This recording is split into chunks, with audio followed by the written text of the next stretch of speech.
গত 23শে জুন আওয়ামী লীগের প্রতিষ্ঠাবার্ষিকী উপলক্ষে স্বরাষ্ট্রমন্ত্রী সালাউদ্দিন, তারপরে সেনাবাহিনী, এরা সবাই মিলে বাংলাদেশে পুলিশ, সেনাবাহিনী সব লেলিয়ে দিয়েছে।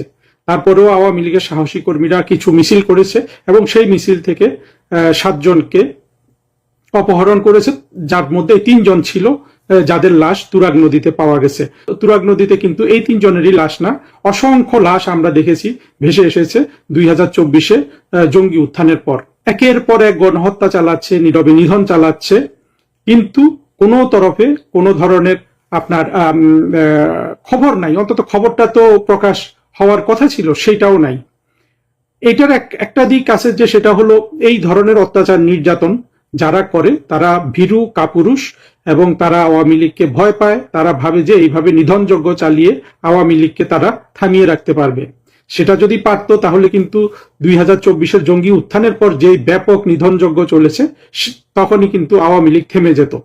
তারা ভয় পায় আওয়ামী লীগকে, ভয় পেয়ে পুলিশ, সেনাবাহিনী এরা যেহেতু এখন সরকারের পক্ষে আছে, জঙ্গিদের পক্ষে আছে, ইউনূসের পক্ষে ছিল, এদের সহায়তায় আওয়ামী লীগের উপর এই গণহত্যাগুলো চালানো হচ্ছে। আরেকটা জিনিস লক্ষণীয়, সেটা হলো ইউনূস সরকারের আমলে যা কিছু পুলিশে নিয়োগ হয়েছে, সেনাবাহিনীতে নিয়োগ হয়েছে, এরা মোটা দাগে সবই কিন্তু বাংলাদেশের স্বাধীনতা বিরোধী চরমপন্থী মৌলবাদী শক্তির থেকে এসেছে।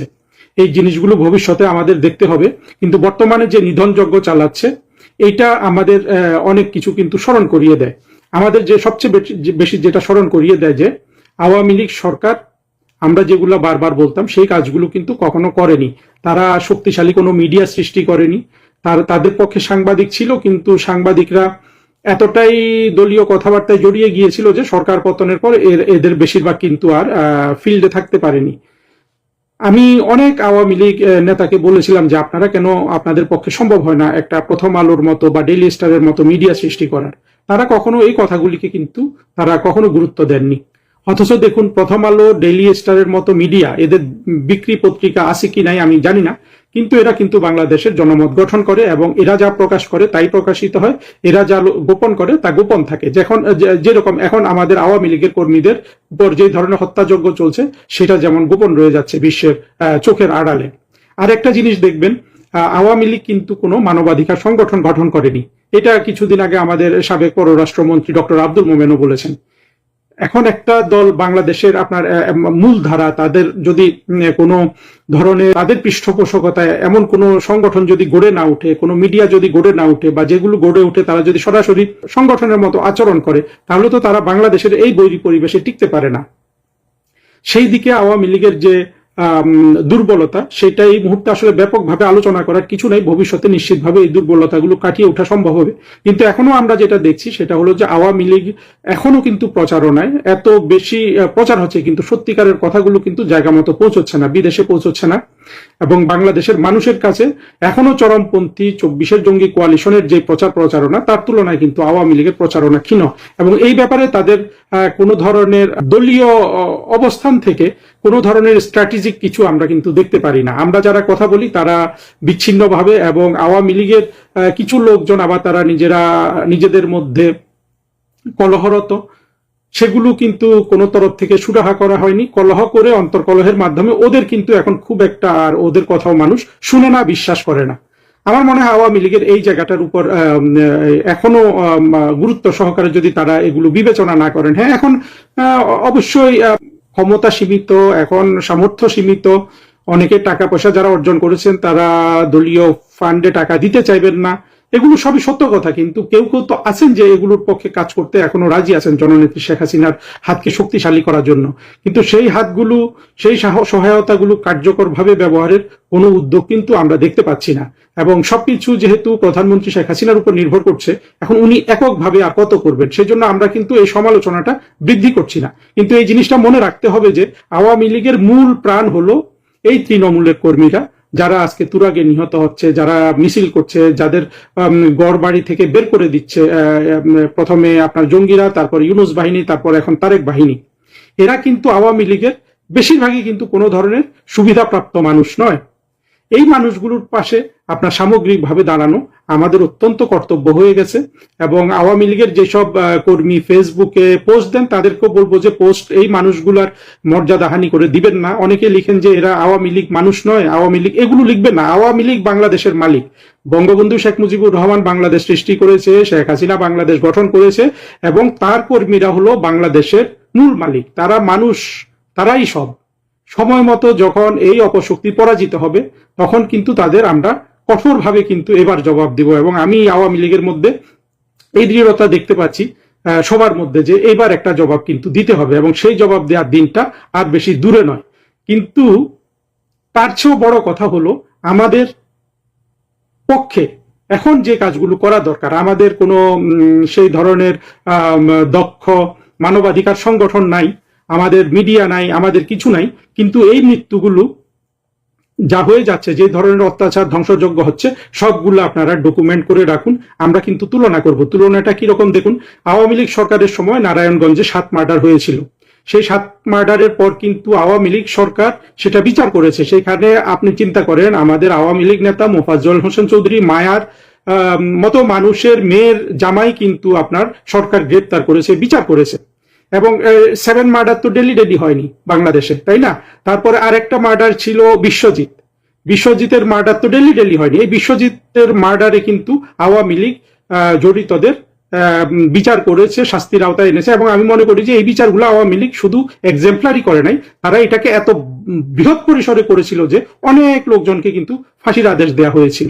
ঠিক একইভাবে আবরার মার্ডারের ক্ষেত্রে, আবরার মার্ডার তো এখন পরিষ্কার হয়ে গেছে যে আবরার নিজে একটা জঙ্গি ছিল, অন্য জঙ্গিরা তাকে মেরেছে এই কেসটাকে কিন্তু বড় করার জন্য। পরবর্তীতে এটা নিয়ে অনেক রাজনীতি হয়েছে, কিন্তু আওয়ামী লীগ সরকার কিন্তু আবরার হত্যাকাণ্ডের বিচার করেছে। এরকম যত ধরনের হত্যাকাণ্ড ঘটেছে আওয়ামী লীগ সরকারের সময়, প্রতিটা জিনিসের সুস্পষ্ট বিচার কিন্তু আওয়ামী লীগ করেছে। সেই তুলনায় কি আমরা দেখতে পাই যে আমরা কি আশা করতে পারি বর্তমান পরিস্থিতিতে এই যে 3টা তরুণের লাশ তুরাগ নদীতে ভেসে আসলো, আরো 4 জন নিখোঁজ থাকলো, এবং এটা তো শুধু একটা এক্সাম্পল না, কত অসংখ্য মানুষ মরেছে। তারেক রহমানের সরকারের প্রথম 100 দিনে 605 জন খুন হয়েছে শুধু সরকারি হিসাবে এবং বিভিন্ন আপনার প্রতিষ্ঠানের হিসাবে। তাহলে আরো কত খুন হয়েছে? কোনো কিছুর বিচার কি এদের কাছ থেকে আশা করা যায়? এরা তো খুনটা করছে ইচ্ছে করে আওয়ামী লীগকে দমন করার জন্য।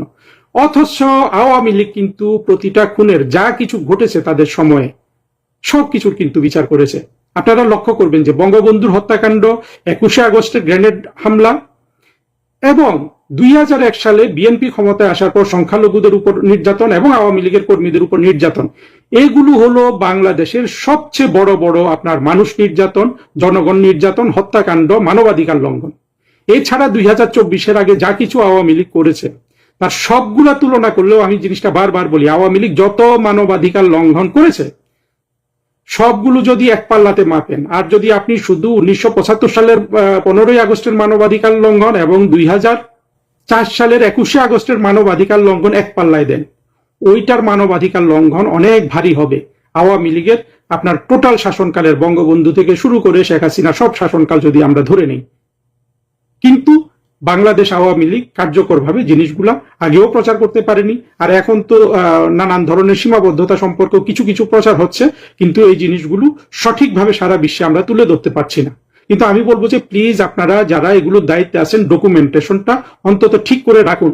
ভবিষ্যতে যখন আওয়ামী লীগের লোকজন প্রতিক্রিয়া দেখাবে, আমরা যখন এদের বিচার করব, আমরা অবশ্যই বিচার করব, আমরা এদের মতো কাপুরুষের মতো রাস্তায় মানুষ মারবো না, তখন যেন ওই সারা বিশ্বের আনাচে কানাচে থেকে হিউম্যান রাইটস ওয়াচ, এই ওয়াচ সেই ওয়াচ এসে কান্নাকাটি না করতে পারে। আমরা যেন ওদেরকে দেখিয়ে দিতে পারি যে তোমরা আওয়ামী লীগ যখন নির্যাতিত হয় তখন তোমরা কোথায় লুকিয়ে থাকো, কার পয়সা খেয়ে তোমরা লুকিয়ে থাকো, সেই জিনিসগুলো যেন আমরা দেখিয়ে দিতে পারি।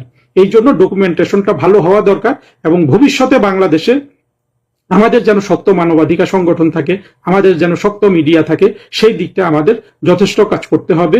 এই জিনিসগুলো এখনই প্রস্তুতি নেওয়া দরকার, কারণ যেইভাবে আওয়ামী লীগের উপর নির্যাতন হচ্ছে এটার একটা অর্থ হলো যে আওয়ামী লীগ কিন্তু তত দ্রুত বাংলাদেশের রাষ্ট্র ক্ষমতায় ফিরে আসবে। শুধুমাত্র নিজেদের গণতান্ত্রিক অধিকার আদায়ের জন্য, নিজেদের গণতান্ত্রিক অধিকার রক্ষার জন্য বাংলাদেশ আওয়ামী লীগের প্রতিষ্ঠা বার্ষিকী উপলক্ষে 23 জুন তুরাগ থানা ছাত্রলীগের কয়েকজন নেতাকর্মী একটা মিছিল দিয়েছিল। এই মিছিল পরবর্তীতে তাদের 3 জনের লাশ অর্ধগলিত অবস্থায় তুরাগ নদীতে পাওয়া গেছে। বাকি 4 জন এখন পর্যন্ত নিখোঁজ আছে। তাদের অন্যায়, তারা মিছিল করেছে, গণতন্ত্র রক্ষার লড়াইয়ে অংশ নিয়েছে। তাদের অন্যায়, তাদের অপরাধ, তারা আওয়ামী লীগের কর্মী, ছাত্রলীগের কর্মী। বাংলাদেশে যে প্রহসনের রাজনীতি জনাব তারেক রহমান শুরু করেছেন, এইটার শেষ কিন্তু হবে শুধুমাত্র মিছিল করার অপরাধে। তারা কোনো সন্ত্রাসী কর্মযজ্ঞে লিপ্ত ছিল না, তারা কোনো অপকর্ম করে নাই, তার বিশৃঙ্খলা সৃষ্টি করে নাই, তারপরেও তাদেরকে মেরে ফেলা হলো। এই যে ছাত্রলীগের 3 জন ছেলেকে হত্যা করা হয়েছে, 4 জন নিখোঁজ, এই 3 জনকে হত্যার সাথে যারা সম্পৃক্ত ছিল, আমি তাদের নাম, ছবি এবং পদবি এই ভিডিওতে আপনাদেরকে দেখিয়ে গেলাম, ভবিষ্যতে অনেক কাজে দেবে। প্রথম কালপ্রিট আশুলিয়া থানার এসআই মতিউর রহমান। পুরো চক্রান্ত যে হয়েছে এটার সাথে তার ব্যাপক সম্পৃক্ততা ছিল। এরপর ধীরে ধীরে আরো কালপ্রিট গুলার নাম এবং ছবি আপনারা দেখেন। নাম কাউসার, পিতা মেঘা, গ্রাম টঙ্গিবাড়ি। শফিক, সভাপতি 54 নং ওয়ার্ড বিএনপি। আব্দুল হোসেন মাতবর, সাবেক সাংগঠনিক সম্পাদক, তুরাগ থানা বিএনপি। রাশেদ খান সুজন, সভাপতি, ধৌর ইউনিট বিএনপি। মামুন পারভেজ তন্ময়, সাবেক সাধারণ সম্পাদক, তুরাগ থানা যুবদল। জাকির হোসেন অর্ণব, তুরাগ থানা ছাত্রদল। মোহাম্মদ বাবুল হোসেন, সাংগঠনিক সম্পাদক, 54 নং ওয়ার্ড বিএনপি, তুরাগ থানা, ঢাকা মহানগর উত্তর। হাজিম মোহাম্মদ জহিরুল ইসলাম, যুগ্ম আহ্বায়ক, তুরাগ থানা বিএনপি। মোহাম্মদ হারুনুর রশিদ খুকা, সিনিয়র যুগ্ম আহ্বায়ক, তুরাগ থানা বিএনপি, ঢাকা মহানগর উত্তর। ডাক্তার মেহেদি, পিতা আকমা শামসুদ্দিন চৌধুরী, গ্রাম আশুলিয়া, চেয়ারম্যান পদপ্রার্থী, আশুলিয়া ইউনিয়ন বিএনপির নেতা। এই যে শুধুমাত্র মিছিল করার অপরাধে 3 জনকে মেরে ফেললেন, মেরে নদীতে ফেলে দিলেন, অর্ধগলিত লাশ পাওয়া গেল। 2 দিন পর 4 জন এখনো নিখোঁজ, হয়তোবা কয়েক ঘন্টার ব্যবধানে তাদের লাশও আমরা কোথাও একটা খুঁজে পাবো। এটা শেষ? আপনারা হত্যা করলেন, নদীতে ফেলে দিলেন, আপনারা আবার একের পর এক নাটক মঞ্চায়ন করছেন। প্রথমে বললেন পুলিশ ট্রলারে হামলা করেছিল, সেই ছেলেমেয়েরা নদীতে ঝাঁপ দিয়েছে, তারা সাঁতার পারে না, সেজন্য তারা মরে গেছে। এরপর ছাত্রদল, যুবদল, শিবির, জামাতের অ্যাক্টিভিস্টরা এটা প্রুফ করার চেষ্টা করলো ছাত্রলীগের ছেলেমেয়েরা, নেতাকর্মীরা পিকনিকে গিয়েছিল, সেখানে গিয়ে নদীতে ডুবে মরেছে, অর্থাৎ তারা সাঁতার জানে না। তারপর বানালেন তাজকিয়া নামে কিছু একটা মিছিল হয়েছিল, সেই মিছিলের সময় যে কুপাকুপি হয়, সেই কুপাকুপিতে তারা মরে গেছে। এই যে বয়ানগুলা সৃষ্টি করলো বিএনপি, জামাত, এবং খুব চমৎকার ভাবে এই বয়ানগুলাকে প্রতিষ্ঠিত করবার জন্য কালের কণ্ঠ এবং আরটিভি চমৎকার ভাবে একটা স্ক্রিপ্টেড গল্প সাজিয়েছে, গণমাধ্যমে সংবাদ প্রকাশ করেছে এবং এইখানে চমৎকার ভাবে সায় দিয়েছে, চমৎকার ভাবে ভূমিকা রেখেছে তুরাগ থানার বর্তমান ভারপ্রাপ্ত পুলিশ কর্মকর্তা ওসি মুস্তাফিজুর রহমান। ওসি মুস্তাফিজুর রহমান, আপনার বিপি নাম্বারটা তো সবাই জানে, তাই না? জানে তো। আর কালের কণ্ঠ, আরটিভি, বাংলাদেশে আপনারা থাকবেন। বাংলাদেশে হাওয়া বদল হবে, আজ বা কাল হাওয়া বদল হবে। আর হাওয়া বদল হলে কি হবে সেটা আপনারা তখন মোকাবিলা করবেন, ফেস করবেন, সমস্যা নাই তো। তর তাজা 3টা প্রাণ চলে গেল, আপনারা সেটাকে পিকনিক বলে প্রতিষ্ঠিত করার চেষ্টা করছেন জামাত, শিবির এবং ডিজিএফআই এর মদদে। বাংলাদেশের গণমাধ্যম সম্পূর্ণরূপে নিয়ন্ত্রণ করছে বিএনপি এবং একটা অংশ নিয়ন্ত্রণ করছে ডিজিএফআই। ডিজিএফআই এর স্ক্রিপ্টেড গল্প যদি না হতো এটা, তাহলে বাংলাদেশের সুশীল, বুদ্ধিজীবী, মিডিয়া ব্যক্তিত্ব, গণমাধ্যমের আরো বিভিন্ন পর্যায়ের কর্মী, এছাড়াও যারা সবসময় খুন, গুম, হত্যা, বিচার বহির্ভূত হত্যাকাণ্ড নিয়ে কথা বলে, তাদের মুখে কষ্টের মারে তারা এখন কথা বলে না, তারা এখন নীরব হয়ে আছে, কারণ হত্যাকাণ্ডের শিকার হয়েছে ছাত্রলীগের নেতাকর্মী। আওয়ামী লীগের ক্ষমতাকালীন সময়েও আমরা দেখেছি ছাত্রলীগকে কিভাবে মিডিয়া ট্রায়ালের শিকার বানানো হয়েছে। ছাত্রলীগের কোনো একটা ওয়ার্ড পর্যায়ের কর্মী যদি কোনো একটা অঘটন ঘটাতো, আনফরচুনেটলি সেটাকেও গণমাধ্যমে এমন চটকদার ভাবে সংবাদ প্রকাশ করা হতো যে ছাত্রলীগের বিশাল এক নেতা এটা করে ফেলেছে, ওইটা করে ফেলেছে। ঠিক একই ধারা আওয়ামী লীগের বিরোধী দলে আমরা এখনো দেখতে পাচ্ছি। ছাত্রলীগ হলে সকল খুন মাফ, ছাত্রলীগ হলে তার উপর দিয়ে যা কিছু করা জায়েজ, মানে সহি, কোনো সমস্যা নাই। বাংলাদেশের গণমাধ্যমগুলো আপনারা যে ভূমিকা নিয়েছেন, আপনারা যে ভূমিকা পালন করছেন, এগুলা কি ঠিক হচ্ছে? মানে প্রশ্ন করেন নিজেদেরকে। গণমাধ্যমের স্বাধীনতা, বাক স্বাধীনতার জন্য সংগ্রাম করলেন, লড়াই করলেন, এইটার ফলাফল।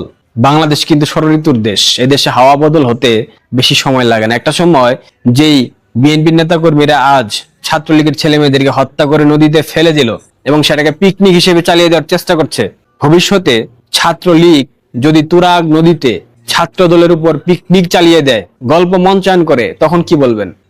বাংলাদেশে তুরাগ নদী থাকবে, আপনি আমি থাকি আর না থাকি, এবং তুরাগ নদীতে ছাত্র দলকে নিয়ে যে পিকনিকের গল্প মঞ্চায়ন করা হবে, সেই ব্যবস্থা খোদ ছাত্রদল, বিএনপি এবং বর্তমান প্রধানমন্ত্রী তারেক রহমান করে দিয়ে গেলেন। এখন বাংলাদেশ আওয়ামী লীগ ভবিষ্যতে ক্ষমতায় আসার পর এদের বিচার করবে কি করবে না সেটা তাদের একান্ত ব্যক্তিগত বিষয়, তবে ঘটনার পুনরাবৃত্তি ঘটবে এটা মোটামুটি নিশ্চিত ভাবে বলে দেওয়া যায়।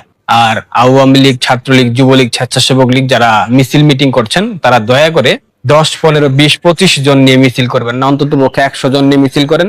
ব্যাকআপ টিম রেডি রাখেন, যারা হামলা করার চেষ্টা করবে তাদেরকে আপনারা নিজেরাই প্রতিহত করতে পারবেন, অন্যথায় মিছিল করার প্রয়োজন আছে বলে আমি মনে করি না। এইভাবে প্রতিদিন একটা একটা করে লাশ আমরা দেখবো, সেটা অবশ্যই স্বাভাবিকভাবে মেনে নেওয়ার মতো কোনো বিষয় না। আশা করি বুঝবেন। আর আজকের ঘটনার যারা দায়ী, যারা দোষী, তাদের কোনো হুমকি ধামকি দিচ্ছি না, তবে ইতিহাস এটাই বলে প্রত্যেকটা ঘটনার পুনরাবৃত্তি হয়।